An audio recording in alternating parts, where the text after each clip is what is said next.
का न्यूज 18 में मैं हूं विशाल और आप देख रहे हैं JKLH लाइव। वजीर दाखिला अमित शाह के जम्मू दौरे का आज दूसरा दिन है। वो पार्टी लीडरों और बूथ लेवल मैनेजमेंट कमेटी के अरकान से मुलाकात कर रहे हैं। इसके बाद अमित शाह इंतखाबी रैली से खिताब करेंगे। ख्याल रहे कि वजीर दाखिला ने यानी अमित शाह ने कल जम्मू में पार्टी का संकल्प पत्र भी जारी किया था। तो अमित शाह के जम्मू दौरे का आज दूसरा दिन है। पहले दिन उन्होंने पार्टी का संकल्प पत्र जारी किया, आरएसएस और बीजेपी के नेताओं से मुलाकात की और आज दूसरा दिन है उनके दौरे का और आज वो एक अवामी रैली से खिताब करने वाले हैं। वो पार्टी लीडरों और बूथ लेवल मैनेजमेंट कमेटी के अरकान से भी मुलाकात कर रहे हैं। इसके बाद अमित शाह इंतखाबी रैली से खिताब करेंगे। आपको बता दें कि कल जम्मू में पार्टी का संकल्प पत्र जारी किया गया था। उस मौके पर खुद अमित शाह वहां मौजूद थे, जिनकी अगुवाई में ही कल पार्टी का संकल्प पत्र जारी किया गया।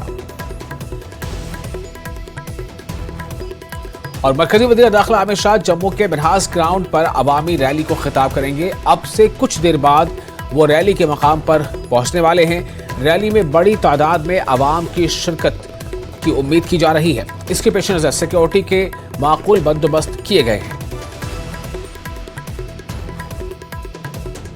Union home minister Amit Shah थोड़ी देर के बाद यहाँ इस ग्राउंड में पहुंचेंगे। मनहास ग्राउंड है पलोरा का। यहाँ पे पहले भी वो रैली कर चुके हैं जब लोकसभा इलेक्शंस थे और उसके बाद अब यहाँ आज फिर एक बार वो एक रैली को एड्रेस करने जा रहे हैं, पब्लिक रैली को, जो तकरीबन 12 बजे के करीब ये रैली जो है उसमें वो एड्रेस करेंगे। और जो अरेंजमेंट्स हैं अभी अरेंजमेंट्स की जा रही हैं और सिक्योरिटी के ज़बरदस्त इंतजाम किए गए हैं इस ग्राउंड में। इस ग्राउंड के आसपास जो सिक्योरिटी अमला है एक खासी तादाद में डिप्लॉय किया गया है। रोड जो रैली तक आते हैं उनको ब्लॉक किया गया है, सिर्फ पैदल चलने की इजाज़त है। और अगर हम इस रैली की बात करें, देखिए जो कल मैनिफेस्टो जारी किया है बीजेपी ने, उसके बाद अब अमित शाह आज की रैली में भी जो कल उन्होंने बातें की उसी को दोहराएंगे। और जो मेन जो एजेंडा है पार्टी का, और आप देख सकते हैं ये जो आप बैनर्स में भी देखते हैं कि शांति, स्थिरता और विकास, जम्मू कश्मीर को मोदी पर विश्वास, इस नारे के साथ, इस एजेंडे के साथ जो बीजेपी है वो असेंबली इलेक्शन लड़ने जा रही है। अभी बहुत सारे और कार्यक्रम हैं जो आगे चल के प्राइम मिनिस्टर का एक रैली भी है, जल्द ही किश्तवाड़ में कहा जा रहा है। अगर हम अमित शाह की बात करें तो कल शाम को जब उन्होंने मैनिफेस्टो रिलीज़ किया था उसके बाद उन्होंने कहा था कि पार्टी अपने दम पे यहाँ पे सरकार बनाएगी, बीजेपी अपने दम पे सरकार बनाएगी जम्मू कश्मीर में, लेकिन अगर किसी की ज़रूरत पड़े तो नेशनल कॉन्फ्रेंस, PDP और कांग्रेस के बगैर बाकी जितनी पार्टी हैं उनका हम साथ ले सकते हैं। उसके बाद उन्होंने कोर कमेटी मीटिंग ली, उसके बाद सीनियर लीडर्स के साथ मिले वो शाम को, और आज सुबह भी उन्होंने बहुत सारी मीटिंगें की जो अपने वर्कर हैं पार्टी के उनके साथ। और अब रैली में वो क्या बात करते हैं, किस तरह से, और जाहिर तौर पर वो अपोजिशन को निशाना बनाएंगे, राहुल गांधी पर निशाना बनाएंगे, लेकिन क्या क्या बातें करते हैं और किस तरह से मंत्र देते हैं पार्टी वर्करों को आगे चल के। जो असेंबली इलेक्शन बहुत क्रूशल इलेक्शंस हैं, वोटिंग में अब कोई दिन नहीं रह गए हैं, तो उसमें वो किस तरह से अपना जो एक मंशूर है और एक अपनी सोच को किस तरह से आगे बढ़ाएं ताकि बीजेपी यहाँ से जीते, उसका वो ज़रूर जिक्र करेंगे। और सबकी नज़रें इस रैली के इस स्पीच पर रहेंगी। कैमरामैन चांद के साथ में समीर भट्ट, न्यूज़ 18 जम्मू। और इस वक्त हम सीधे रुख करेंगे अपने रिपोर्टर राजन वैद का। राजन वैद मौजूद है गेस्ट हाउस के पास। राजन, आप हमें ये बताएं कि लगभग कितना समय अब है जब अमित शाह अब जाएंगे रैली स्थल तक और वहां रैली को संबोधित करेंगे, और उसके अलावा आप ये भी बताएं हमें कि आज क्या क्या और कार्यक्रम है अमित शाह के।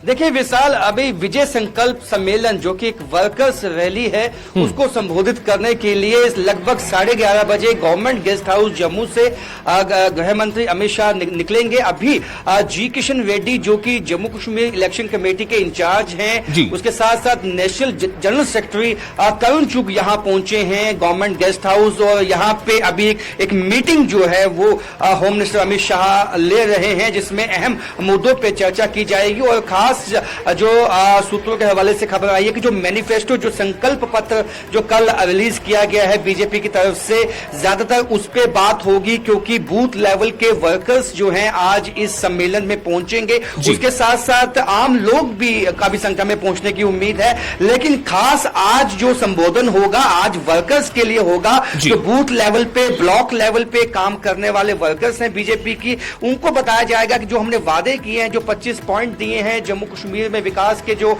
हमने अब तक काम किए हैं, और जो आगे हमने एक ब्लूप्रिंट जो कल दिया है अपने संकल्प पत्र में, उसको लोगों तक किस तरह से ले जाना है, क्योंकि आने वाले दिनों में बहुत ही अहम जो है जनसभाएं होने वाली हैं, जिसमें पीएम मोदी, राजनाथ सिंह और ऐसे कई जो स्टार कैंपेनर हैं बीजेपी के, वो यहां जम्मू कश्मीर पहुंचने वाले हैं और एक के बाद एक ताबड़तोड़ जिसे हम कहेंगे जनसभाएं होने वाली हैं जम्मू कश्मीर के मुख्तलिफ इलाकों में, विभिन्न रीजन्स में होने वाली हैं। क्या वहां के मुद्दे हैं जो वहां की जनता को, वहां के वोटर्स को अपील करते हैं, और सबको आज एक तरह से गियर अप करना है, अपने पोल कैंपेन में तेजी लानी है, गति लानी है, उनको एक तरह से मोटिवेट करेंगे। आज गृह मंत्री अमित शाह अपने तमाम वर्कर्स को और उनको कहेंगे कि आप जो है एक महीना जो है खूब मेहनत कीजिए, लोगों के बीच में जाइए, लोगों को अपनी बात समझाइए। जो हमने रोड मैप दिया है जम्मू कश्मीर को रीबिल्ड करने का, जम्मू कश्मीर में आर्टिकल 370 के बाद जो काम हुए हैं,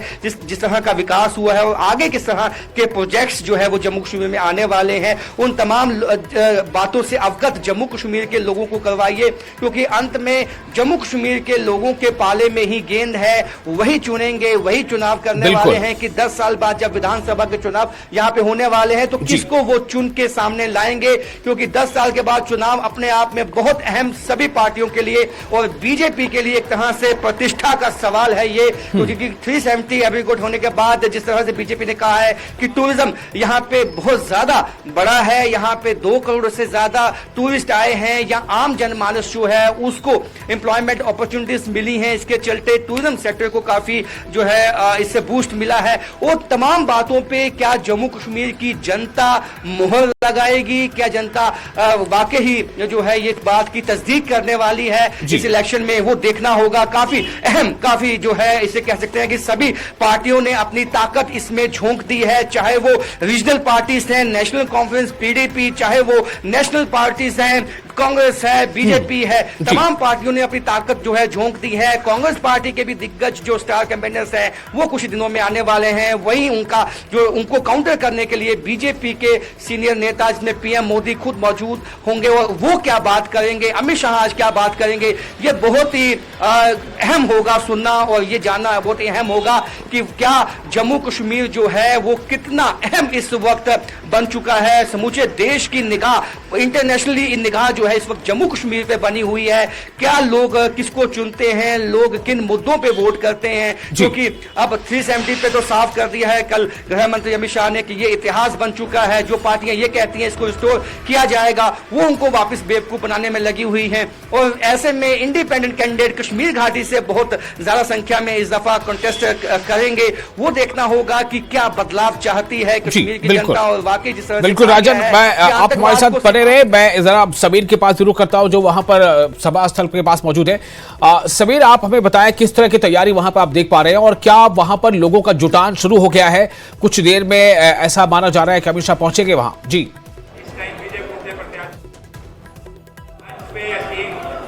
देखिए विशाल, मैं आपको सीधा ही लोगों के दृश्य दिखाऊंगा जो रैली में आए हैं। आप देख सकते हैं, कैमरामैन हमारे दिखाएंगे, जहां जहां आपको नजर पड़ेगी वहां वहां आपको लोग दिखेंगे।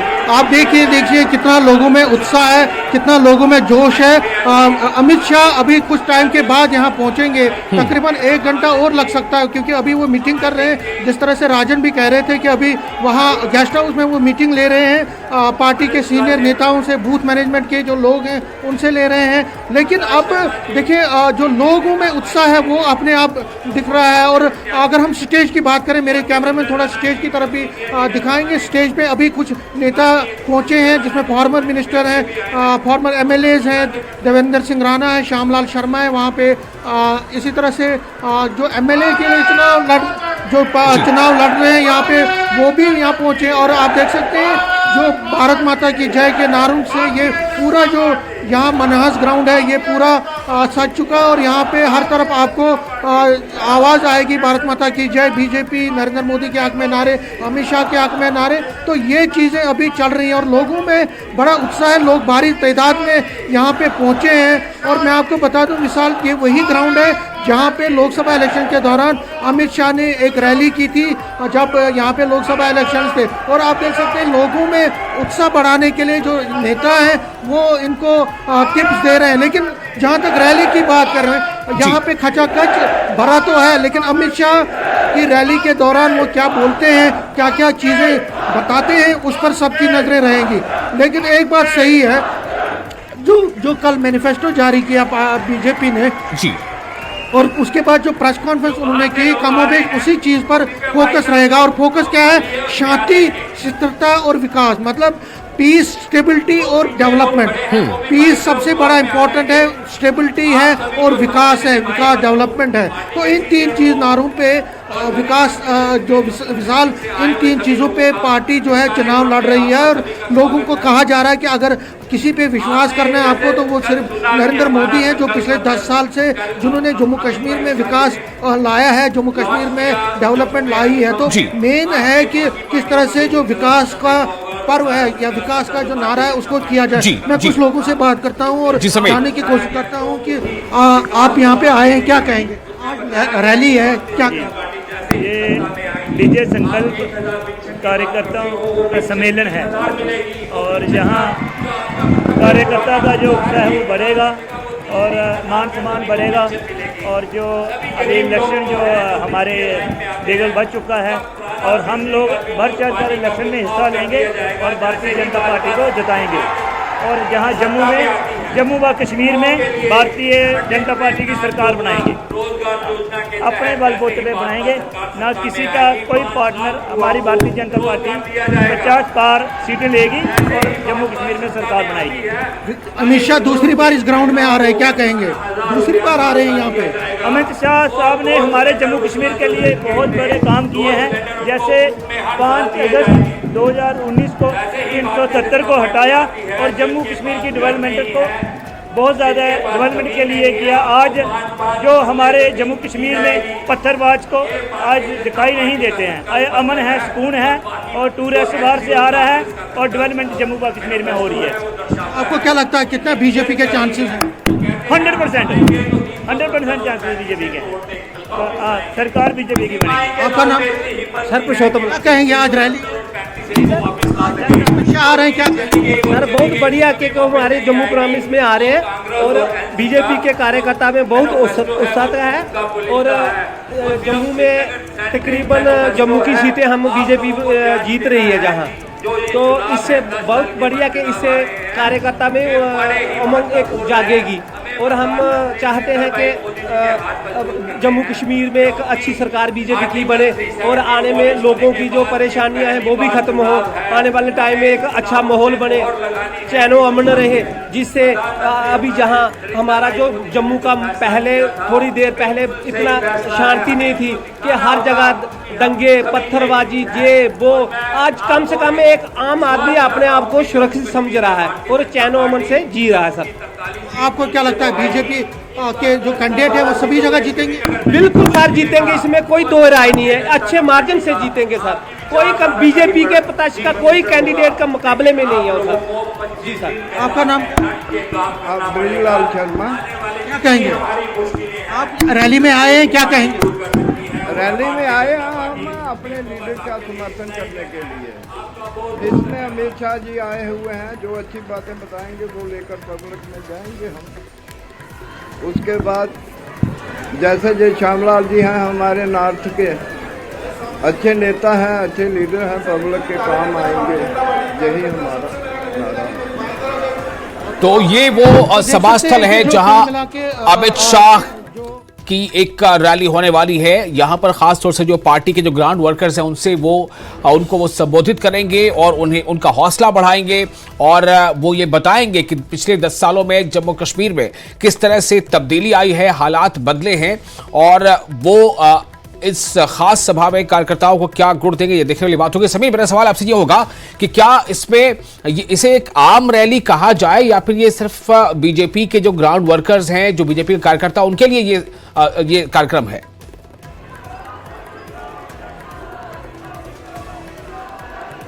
विशाल, आप दोबारा सवाल। मेरा सवाल ये था समीर कि क्या ये एक आम रैली है या फिर ये खास तौर पर बीजेपी के जो ग्राउंड वर्कर्स हैं, जो बीजेपी के जो कार्यकर्ता हैं, उनके लिए है?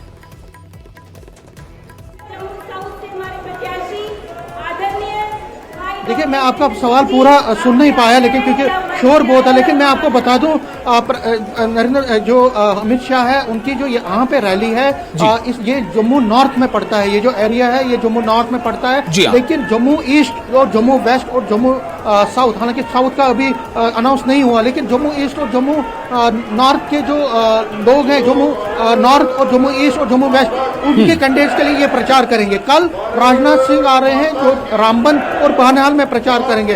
अमित शाह, प्राइम मिनिस्टर नरेंद्र मोदी की भी रैली है, हो सकता है वो 11 तारीख या 14 तारीख को होगी किश्तवाड़ में। तो बीजेपी जो है पूरे फुल फॉर्म में आ गई है और बीजेपी बिल्कुल बीजेपी ने अपनी तैयारियां जो है तेज कर दी है। और हम फिर आप दोनों के पास वापस लौटेंगे। समीर और राजन, फिलहाल आप दोनों का बहुत बहुत शुक्रिया तमाम जानकारी के लिए। तो अमित शाह की आज एक रैली है, आपसे कुछ ही देर में वो इस रैली स्थल पर पहुंचने वाले हैं जिसका नाम है मेनास ग्राउंड। वहां से हम रैली भी आपको दिखाएंगे। फिलहाल हम रुकते हैं और एक छोटा सा ब्रेक लेंगे। ब्रेक के बाद खबरों का सिलसिला जारी रहेगा।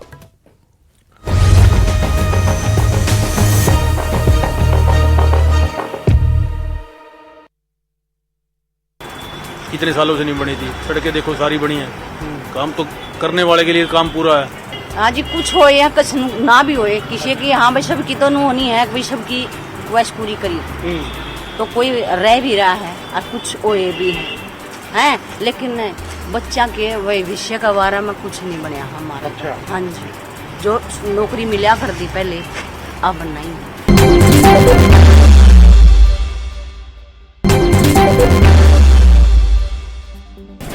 क्या क्या दिक्कतें हैं? सड़कें की दिक्कत है। हम गरीब लेते हैं रिक्शा तो 2 साल नहीं निकालता, फूट जाता है। आपका तो क्षेत्र पहले मुख्यमंत्री का क्षेत्र होता था। हाँ जी, मुख्यमंत्री क्षेत्र होता चौटाला, तो उसने बहुत काम किए थे, बहुत अच्छा काम किया था उन्होंने। अब कुछ काम नहीं हो रहा उसके बाद में।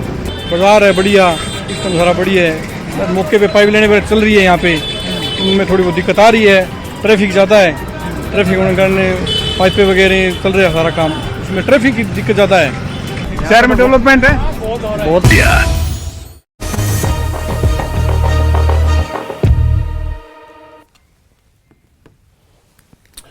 ब्रेक के बाद एक बार फिर आपका स्वागत है न्यूज 18 JKLH पर। आप देख रहे हैं JKLH live. Jammu Kashmir assembly इंतखाबात के पहले मरहले की वोटिंग 18 सितंबर को होगी, जिसके लिए तमाम सियासी जमातें तशहीरी मुहिम में जुटी हैं। ज्यादा से ज्यादा वोटरों तक पहुंचने की कोशिश की जा रही है। इसी कड़ी में PDP सदर महबूबा मुफ्ती आज कई जलसे, जुलूस और रोड शोज करेंगी। अनंतनाग, बिजबिहाड़ा, बरहमा, ताजीवाड़ा समेत मुख्तलिफ इलाकों में महबूबा मुफ्ती वोटरों के बीच जाएंगी और अपनी पार्टी के उम्मीदवार के हक में वोट मांगेंगी।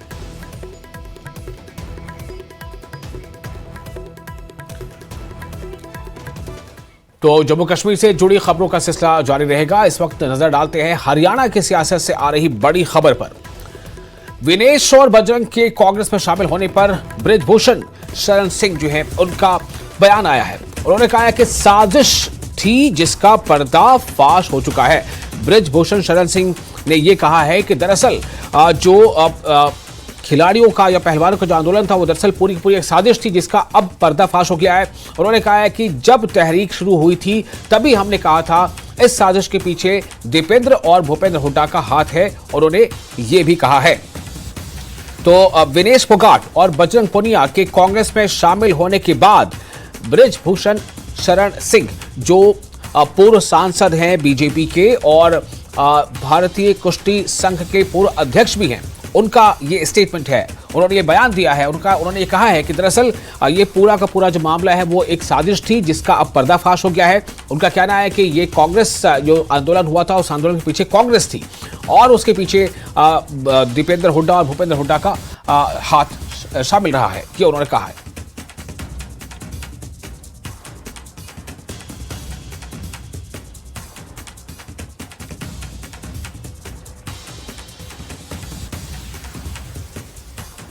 जनवरी को जब जंतर मंतर पर ये आंदोलन शुरू हुआ था खिलाड़ियों के नाम पर, उसी समय जब मुझे मौका मिला था तो मीडिया के सामने ये बात रखी थी कि ये सब झूठ है और षड्यंत्र है, और इस षड्यंत्र के पीछे भूपेंद्र हुड्डा है और कांग्रेस है। और आज वही बात सामने निकल करके आई, षड्यंत्र का पर्दाफाश हुआ। फाइनल जो स्क्रिप्ट लिख करके आई वो कांग्रेस कार्यालय में दिखाई पड़ी। बाकी अब जनता को फैसला करना।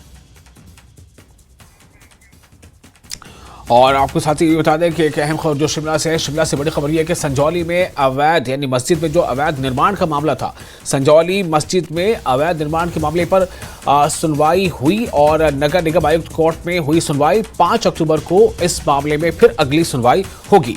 इस वक्त की एक अहम खबर आपको दे रहे हैं, जो संजौली मस्जिद को लेकर एक जो विवाद खड़ा हो गया था उस बारे में जो म्युनिसिपल कमिश्नर का कोर्ट है उसमें सुनवाई हुई है।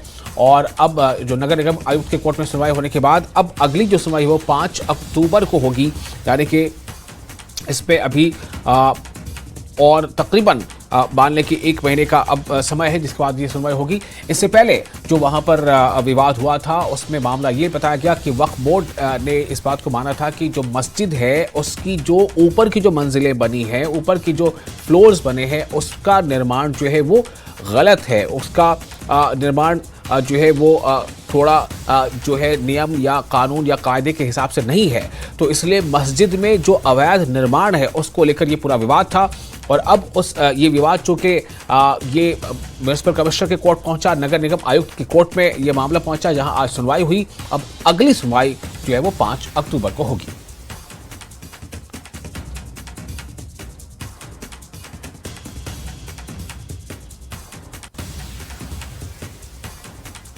और फोन लाइन पर इस वक्त जुड़ चुके हैं हमारे रिपोर्टर राजेंद्र ज्यादा जानकारी के साथ।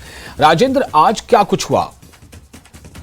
आज एमसी कोर्ट करीब 10:30 बजे लगा और 13वें नंबर के ऊपर ये पूरा मामला लगा हुआ था। और मामले से लगते ही एमसी कोर्ट की तरफ से पूछा गया कि स्टेटस क्या है, जो रिप्लाई मांगा गया वक्फ बोर्ड की तरफ से। तो वक्फ बोर्ड की तरफ से जो रिप्लाई पेश किया गया कोर्ट में, उसमें ये कहा गया कि ये जमीन जरूर वक्फ बोर्ड की है, लेकिन इस पर कंस्ट्रक्शन के लिए कमेटी बनाई गई है और कमेटी को एनओसी दी गई है वक्फ बोर्ड की तरफ से। कोर्ट की तरफ से पूछा गया कि क्या ये वक्फ बोर्ड की जिम्मेदारी नहीं थी कि उसको ये ध्यान रखना चाहिए था कि जो कंस्ट्रक्शन हो रही है या जो भी गतिविधियां उनकी लैंड के ऊपर हो रही है वो लीगल है या इलीगल है।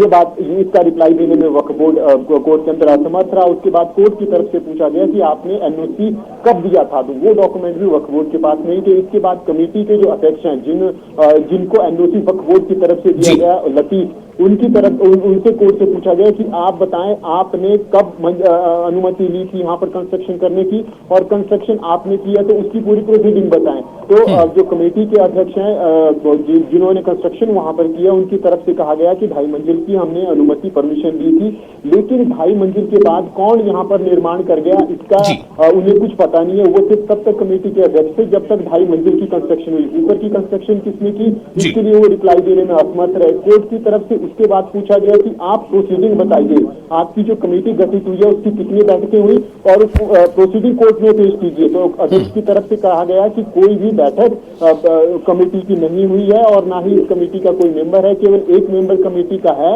और इसलिए ना कोई बैठक की गई है और ना कोई प्रोसीडिंग की गई है। वो डॉक्यूमेंट पेश करने में भी जो कमेटी के अध्यक्ष के लतीफ वो असमर्थ है। उसके बाद कोर्ट की तरफ से पूछा गया कि आप ये बताइए जो इतना कंस्ट्रक्शन हुआ इसके लिए धन भी खर्च हुआ होगा, तो वो पैसा कहाँ से आया। तो इसके ऊपर लतीफ की तरफ से कहा गया कि वो पैसा आरसीओ की तरफ से दिया गया है, लोग वहाँ आते थे अपनी श्रद्धा से अपनी इच्छा से दान देते थे और उसी के आधार पर वो कंस्ट्रक्शन हुई। कोर्ट की तरफ से सीधे तौर पर कहा गया कि ये जो आपने बातें वर्बली यहाँ कोर्ट के समक्ष की गई है, अगली हियरिंग में ये तमाम बातें आप लिखित रूप में कोर्ट में सबमिट करेंगे। इसके अलावा वक्फ बोर्ड की तरफ से भी कोर्ट से रिप्लाई मांगा गया है कि आप कोर्ट के अंदर रिटर्न में अगली पेशी में रिप्लाई देंगे कि ये जो तमाम चीजें हैं, ये जो एनओसी है, आपने कब इस कमेटी को दी थी, कब इस कमेटी का गठन हुआ, उस तमाम जो डॉक्यूमेंट है, संबंधित डॉक्यूमेंट वो कोर्ट में पेश करेंगे। और इसके अलावा आपकी जमीन के ऊपर 2.5 मंजिल से अधिक निर्माण कौन कर गया, इसका रिप्लाई भी कोर्ट में देना होगा। दोनों को कहा गया, वक्फ बोर्ड को भी कहा गया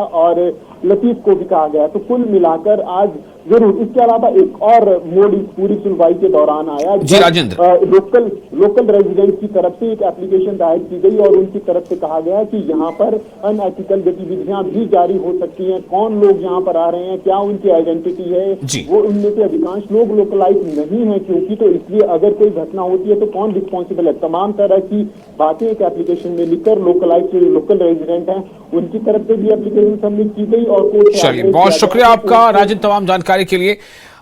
फिर अगले हम आपको इस पर और बातचीत करेंगे। तो फिलहाल आज सुनवाई